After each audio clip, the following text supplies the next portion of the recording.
Australia, to the world, it is the land of beaches, barbecues, and endless sunshine, a country built on freedom, prosperity, and opportunity. But beneath the postcard image lies another Australia, one ruled not by kangaroos and surfers, but by cartels, crime families, and billion-dollar empires of blood money. From Sydney's glittering harbours to Melbourne's back alleys, organised crime has embedded itself deep into the nation's story. For decades, Australia has been a battlefield where bikie gangs, mafia clans, and international cartels fight for control of narcotics, gambling, and extortion. Today, we reveal the 5 richest and most dangerous crime empires that turned Australia's shadows into kingdoms of untouchable wealth. 5. The Lebanese Mafia, kings of Sydney's underworld. Estimated wealth, billions in drugs and smuggling. When Lebanese migrants first arrived in Sydney during the 1970s, many came searching for safety and a better life. But from this diaspora also rose Australia's most ruthless underworld clans. Families like the Ibrahim brothers, the Hamzi clan, and their rivals in Western Sydney transformed simple street rackets into sprawling empires. From King's Cross nightclubs to suburban safe houses, they built fortunes on heroin trafficking, methamphetamines, and illicit gambling. By the 1990s, their influence was unmatched. The Ibrahim Empire, led by John Ibrahim, who became known as the King of the Cross, controlled some of Sydney's most infamous clubs. His brothers, including Fadi and Michael Ibrahim, were repeatedly tied to drug importation rings and violent underworld feuds. The Hamzi family, led by figures like Bassem Hamzi, who founded the notorious Brothers 4 Life gang from inside prison, turned Western Sydney into a war zone of drive-by shootings, kidnappings, and public executions. Ibrahim family members laundered millions through legitimate businesses while running narcotics pipelines from Lebanon and Southeast Asia. Western Sydney became their fortress, a patchwork of territories defended with brutal reprisals against rivals and defectors. Police task forces targeted their networks, but arrests and seizures barely dented their operations. In the glittering nightlife of Sydney's darling harbour and King's Cross, crime bosses like John Ibrahim mingled with celebrities, politicians, and international investors. To the public, they appeared as nightclub kings, photographed on red carpets and splashed across tabloids. Behind the scenes, however, they were the architects of billion-dollar empires, with tentacles stretching across Australia's ports and airports. Their power wasn't just in drugs. It was in reputation. The Ibrahim and Hamzi names alone carried weight, commanding loyalty and fear in equal measure. For decades, the Lebanese Mafia thrived because they understood the two faces of Australia, the sunny playground and the shadow economy. And in the shadows, they ruled. 4. The Calabrian Ndrangheta, the Italian connection, estimated wealth, $10 billion. Australians know it, but some of the richest criminals in their country don't even speak English. They are the Calabrian Mafia, the Ndrangheta, Italy's deadliest export. From the small agricultural town of Griffith, New South Wales, these clans quietly laid the foundations of a billion-dollar empire. In the 1970s, they orchestrated the notorious Griffith Mafia murders, including the assassination of anti-drugs campaigner Donald Mackay, who vanished after exposing local cannabis crops tied to Calabrian families.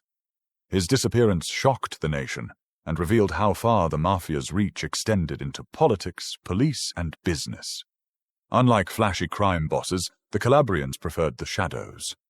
Their power came from control of supply.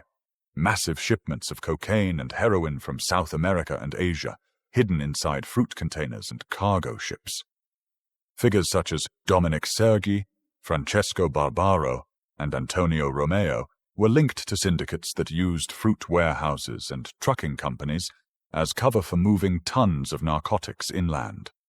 By the 2000s, the Australian Federal Police estimated the Ndrangheta controlled as much as 70% of Australia's cocaine trade, worth billions annually. Their wealth was hidden in vineyards, citrus farms, transport companies, and real estate across New South Wales and Victoria. To the public, they appeared to be quiet farmers, winemakers, or successful businessmen. In reality, they were the silent billionaires of Australia's drug trade, backed by global networks stretching from Colombian cartels to mafia families in Milan and Calabria. The Ndrangheta showed Australia that the most powerful criminals are not always the loudest. Sometimes they are the ones blending in at community festivals, shaking hands with politicians, and smiling quietly while empires of blood money grow beneath their feet. 3. The Comancheros and outlaw biker gangs. The motorcycle cartels, estimated wealth, over $5 billion in drugs and extortion. Nothing strikes fear in Australia's suburbs like the roar of outlaw motorcycles. The Comancheros, the Bandidos, and the Hells Angels are more than just biker gangs. They are multinational cartels disguised as brotherhoods. What began as leather jackets, beer-soaked clubhouses, and barroom brawls evolved into a billion-dollar empire of meth labs, cocaine imports, weapons smuggling, and contract killings. The Comancheros are perhaps the most notorious of them all. Their bloody rise to power was cemented in 1984 during the infamous Milpera massacre, when a Father's Day gunfight between the Comancheros and their former allies, the Bandidos, erupted in a Sydney car park. 7 people were killed, including an innocent teenager. The massacre shocked the nation, but instead of destroying the gangs, it immortalized them. The Comancheros gained legend, and from that day forward, they were feared everywhere their patch appeared. Under leaders like Mick Howie, who took control in the early 2000s, the Comancheros grew into a transnational powerhouse. Howie's reign was marked by extreme violence, including the infamous 2009 brawl at Sydney Airport, where a man was beaten to death in front of horrified passengers. Later, Mark Buddle, known as the National Commander, turned the gang into a corporate-style syndicate. Operating from abroad in places like Dubai, Buddle allegedly oversaw multi-million-dollar cocaine and meth shipments into Australia, proving that geography was no barrier for bikie power. Meanwhile, rivals like the Hells Angels, led in Melbourne by Peter Schizo Hewitt, and the Bandidos, whose Australian chapter grew out of the Comanchero split, carved out their own empires. These gangs didn't just fight each other. They forged alliances with Mexican cartels, Middle Eastern crime groups, and Asian syndicates, ensuring a steady flow of drugs and weapons into Australia. By the 2000s and 2010s, bikies controlled enormous narcotics pipelines worth billions.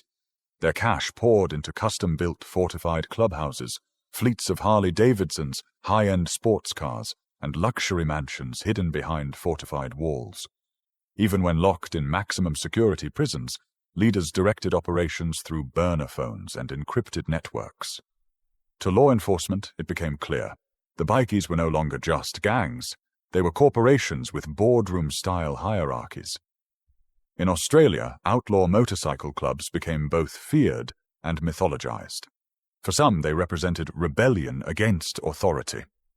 For others, they were ruthless crime syndicates holding suburban neighborhoods hostage. But with billions in assets and global connections, the bikies weren't just criminals on 2 wheels. They were untouchable kings of Australia's underworld. 2. The Triads and Asian syndicates, masters of ice, estimated wealth, $15 billion in global trade.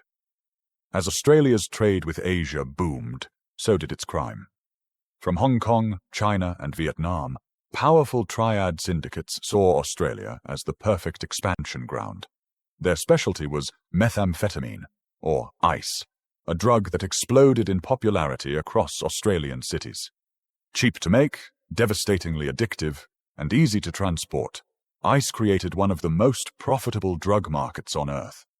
Triad groups like the 14K and Sun Ye On, alongside Vietnamese gangs such as the feared 5T gang, built empires around this trade.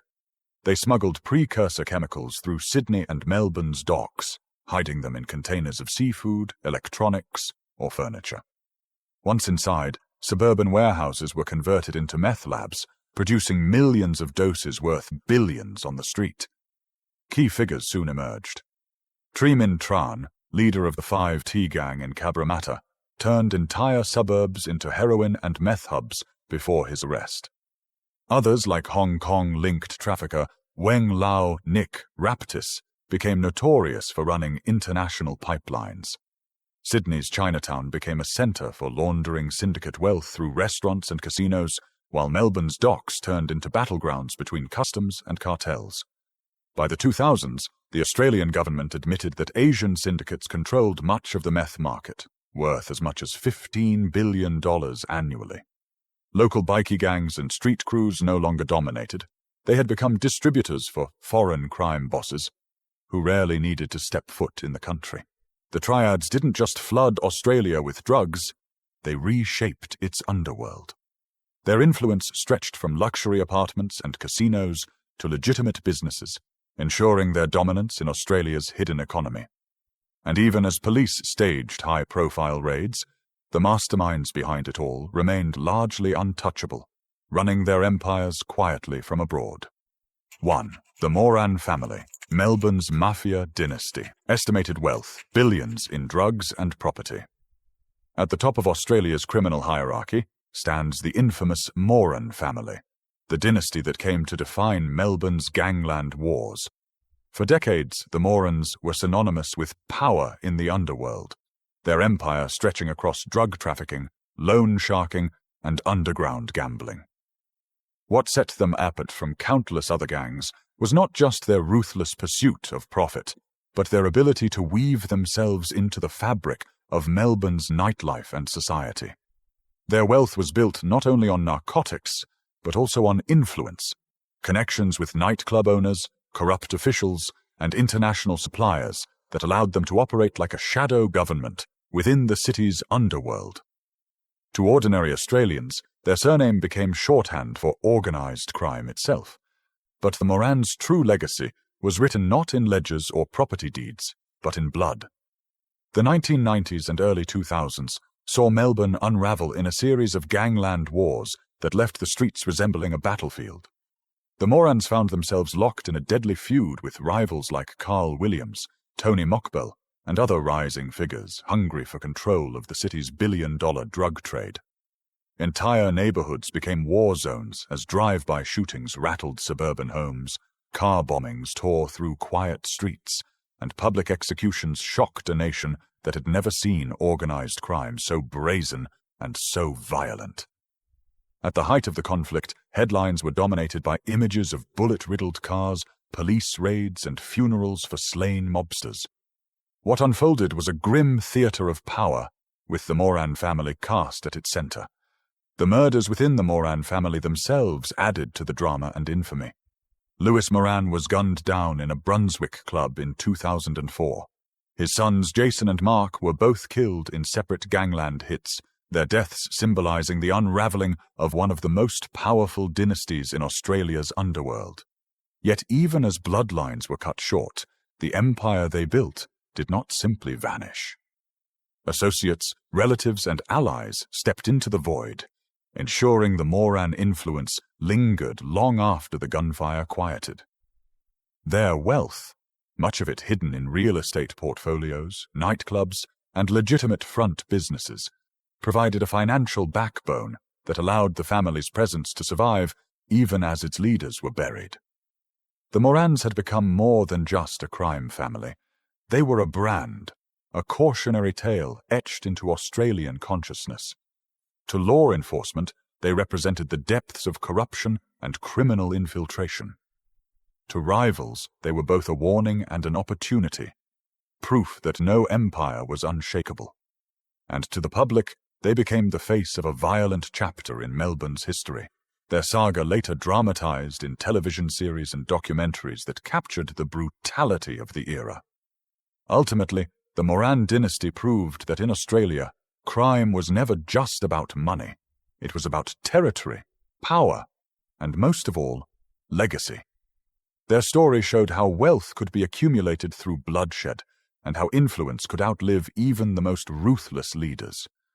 Though many of its key figures met violent ends, The Moran name remains etched into the annals of Australia's underworld as both a legend and a warning. Their legacy is not measured only in billions, but in the indelible mark they left on a nation. A reminder that behind Melbourne's polished streets lies a history built on gangland warfare and empires of blood money. Australia may market itself as the land of beaches, freedom, and opportunity. But in the shadows, it is also a land of cartels and clans, dynasties and syndicates. From Sydney's nightclubs to Melbourne's back streets, from biker gangs to international mafias, the nation's underworld has built empires worth billions. Here, money is more than wealth. It is power. It silences witnesses, corrupts institutions, and builds kingdoms no law can touch. And as long as Australia remains a crossroads of global trade, its shadows will always belong to crime's billion-dollar kings.